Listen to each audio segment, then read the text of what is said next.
कि ऐसी शिक्षा व्यवस्था भारतीय स्कूलों के अंदर उपलब्ध कराना जहां कोई भी बच्चा शिक्षा से वंचित न रह जाए, चाहे वो किसी भी धर्म, किसी भी जाति, किसी भी भाषा, किसी भी चाहे वो किसी भी आर्थिक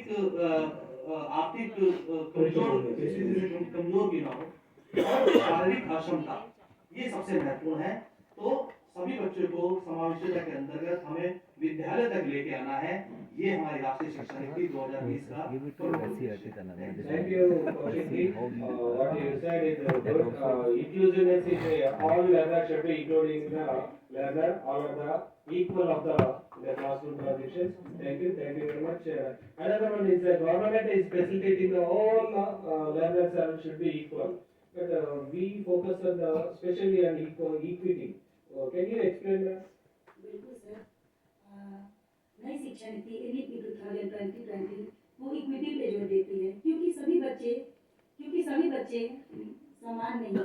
सभी बच्चों की आर्थिक परिस्थिति, घर की परिस्थितियाँ अलग अलग होती हैं। कुछ बच्चे ज़्यादा तेज होते हैं, कुछ बच्चे कमजोर होते हैं। जब हम क्लासरूम में जाते हैं तो सभी बच्चे किसी बात को समान रूप से नहीं लेते हैं। तो इक्विटी इस बात पर जोर देती है कि हमें बच्चों को उनके जरूरत के अनुसार सहायता देना है, उनकी जरूरत के अनुसार उनको समझाना है। तभी हम सभी बच्चों को समान रूप से, जो आर्थिक और कमजोर वंचित जो बच्चे हैं, उनको भी हम समान रूप से शिक्षा में आगे की ओर ले चलेंगे। Thank you, Madam Ji. And new education policy gives the equity as well as all learners in the equity, equal in the learning process. Another important word also I'm getting now, equity and equality. Can anyone can answer one that new education policy given equality also one of the key points. देखिए doctor साहब, जो आप ये कह रहे हैं कि equity और इक्वालिटी में क्या समानता है, या फिर अगर हम इसमें अंतराल ढूंढना चाहें तो कहाँ पे है, तो कई बार ऐसा होता है कि समानता के कॉन्सेप्ट से भी न्याय नहीं हो पाता भाई, क्योंकि किसी स्पेसिफिक नीड किसी और की हो सकती है। तो वो स्पेसिफिक नीड को एड्रेस करने के लिए आपको वहां तक जाना होगा।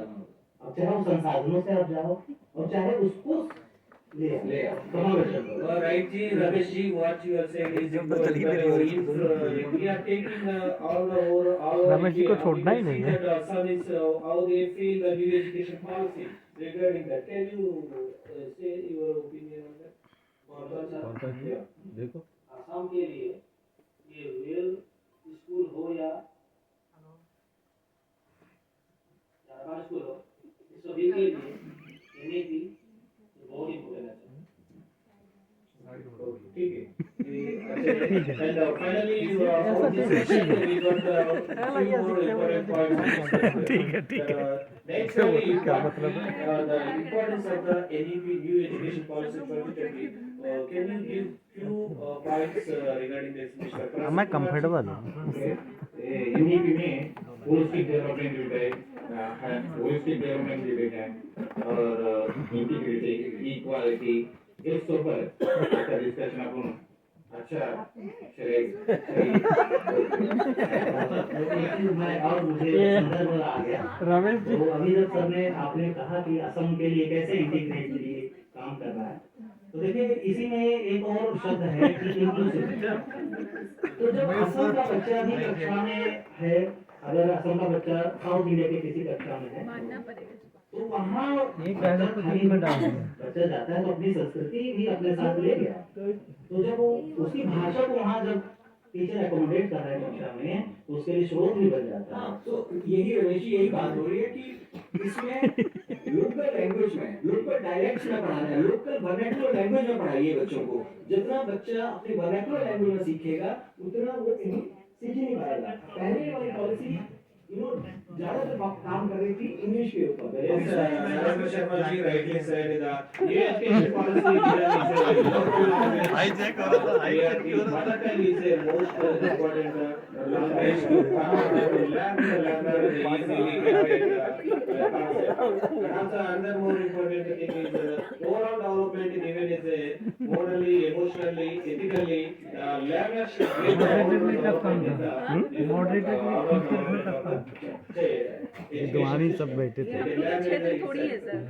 But किया ना? Main importance of the new education policy, key points we discussed about here. Thank you. हम लोग की 1.5 घंटा देना चाहिए फर्स्ट टाइम कर रहे थे। फर्स्ट टाइम ही